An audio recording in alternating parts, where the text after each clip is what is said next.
This is DRF Race of the Day. Hi, everybody. Dan Illman, Mike Beer, the DRF Race of the Day for Sunday, February the 28th, race number 9 at Oaklawn Park. It's the seasonal debut of the queen of the American turf, Monomoy Girl. Let's throw up the field for the Grade 3 Bayakoa Stakes. You can download free formulator past performances for this race on the Race of the Day event page at drf.com. Access them, handicap along with us. Monomoy Girl, two-time Breeders' Cup Distaff winner. She has finished first in 14 of 15 starts. Yeah, I don't want to, try to boil this thing down too much, Dan, but I don't know how much handicapping anybody needs to really do along with us in this race. I mean, this Monomoy Girl just towers over this field. Let's throw up the Timeform US Pace Projector. Monomoy Girl, not only talented, not only classy, but tactical. I think if she works out this trip, her connections are going to be very happy. No disrespect to our Super Freak, who's much improved, but Monomoy Girl, if she sits second, is going to be ready to pounce.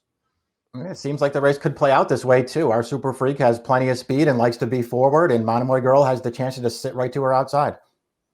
The rest of these horses perhaps looking to gain valuable black type placing, and that's the one chance to shine. She's a stakes winner over the synthetic at Turfway Park. She's won a couple of races on turf, on dirt. She's very versatile. Best Buyer speed figure, a 90 on synthetic, doesn't come close to Monomoy Girl. No, it doesn't. She does, have the benefit, though, of having her 2 races since Chris Hartman has taken over, being her 2 best races of her life. I mean, to me, she's clearly improved for this trainer.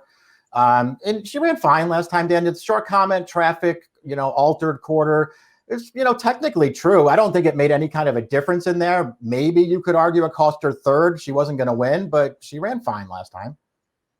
Stakes winner, another broad, doesn't win very often, and as you see from the pace projector, she does not have a lot of early speed, so she's going to hope that there is a lot of hitting up front, and that doesn't seem likely. Let's watch her last effort in the Allaire DuPont Stakes, going 1 1/8 miles, and this is what another broad do. She lingers near the back of the field. She needs a little pace. She needs a little bit of a trip.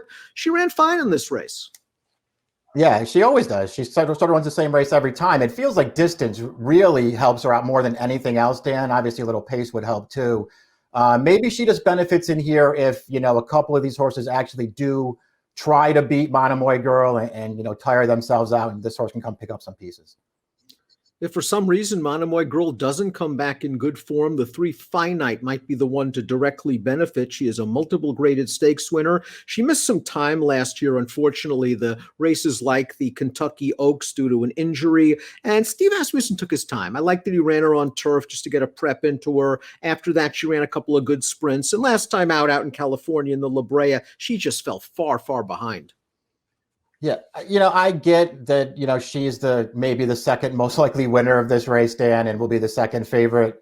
To me, I guess if you felt like you had to bet the race, I would just try to beat this filly out of the exacta. Maybe with Monomoy Girl, I don't, see what's so compelling with this filly. I mean, she's obviously run some good races, and stretching out is not supposed to be a problem for her, but she didn't run well in the La Brea last time. That was a closer's race. She was the favorite. She didn't have a trip excuse in there. She just didn't run very well.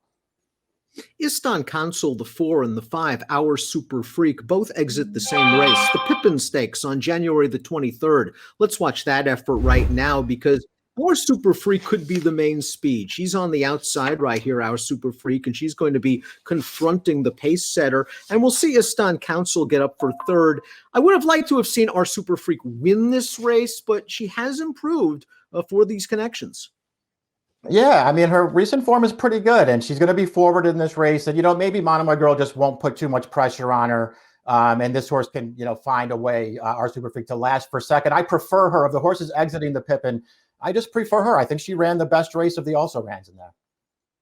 And here's the champ, Monomoy Girl, winning the Breeders' Cup Distaff for the second time in her career.